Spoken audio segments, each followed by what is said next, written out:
Not getting too far off into this here in Malachi chapter 3. These are the times that we have right now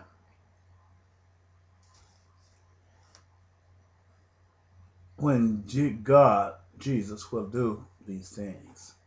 It will be when two both prophets would have returned. Malachi chapter 3 states Moses, the messenger of the covenant, will return. Chapter 4 of Malachi, it says here, verse 4, for behold, the day shall come that shall burn as an oven. This is right, nuclear weapons. And all the proud, yea, and all that do wickedness shall be stubble. And the day that cometh shall burn them up, said the Lord of hosts, that it shall leave them neither root nor branch. But unto you that fear my name shall the Son of Righteousness arise with healing in his wings, and ye shall go forth and grow up as calves off the stall. And ye shall tread down the wicked, but they shall be ashes under the soles of your feet. And the day that I shall do this, said the Lord of hosts, remember you the law of Moses my servant, which I commanded unto him in Horeb for all Israel, with the statute and judgment. Behold, I will send you Elijah the prophet before the coming of the great and dreadful day of the Lord. And he shall turn the hearts of the fathers to the children, and the hearts of the children to their father, lest I come and smite the earth with a curse. Not only will Moses come as spoken of in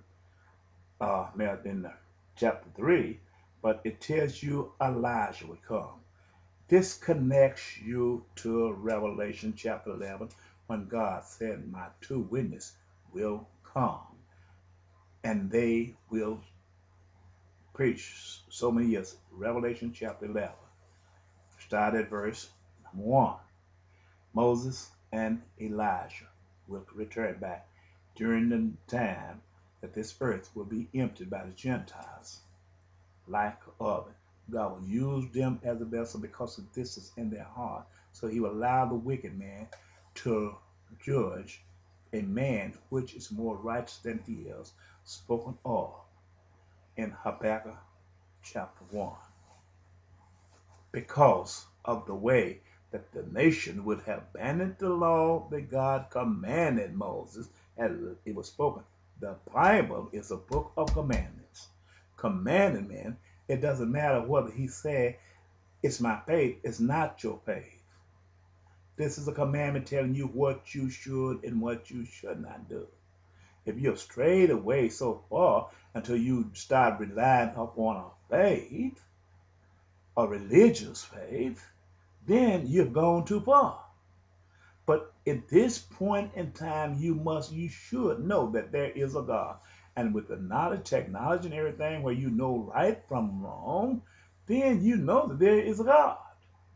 But before you take it on the knowledge and didn't understand, and before Jesus came, you could hide that. I got to live by faith. That was for those people then who had no knowledge. But once you acquire the education and you turn and you went to the school of knowledge, and when you see all of these things, there's no more faith. There is no more belief because you know you didn't make yourself, and you know with common wisdom that there was a God created all these things. But out of deceit, out of your own self-will, you lie to use this as a code. I have faith.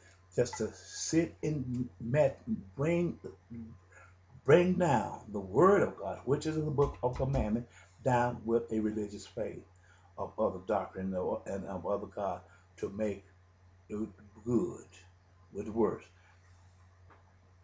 Weaving the good substance, the good cloth of salvation in with the bad cloth of the world, trying to unify them, making one of evil, make them evil, even as if you have a choice of religion, you have a freedom of religion.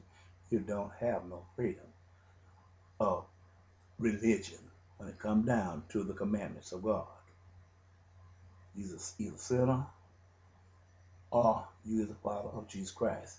And the only way is you're going to find God is through Jesus.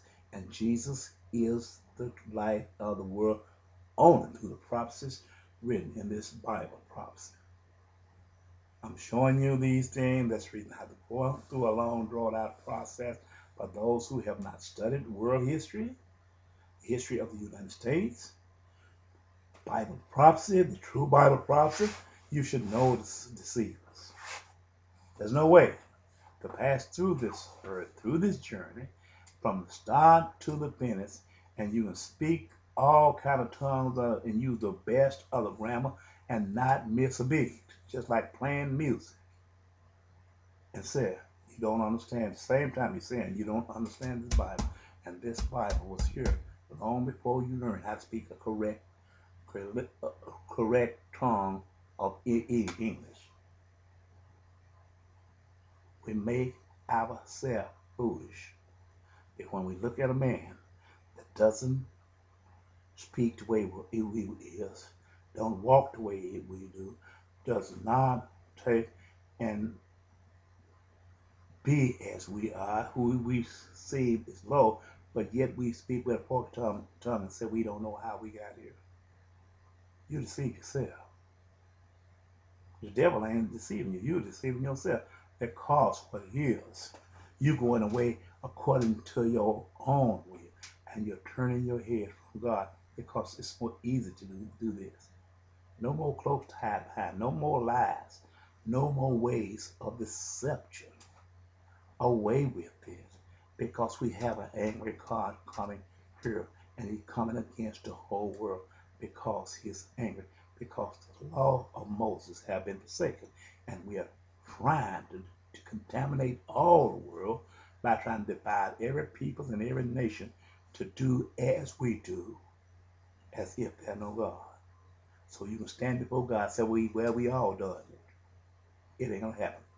Each man will have to give an account and judgment for himself.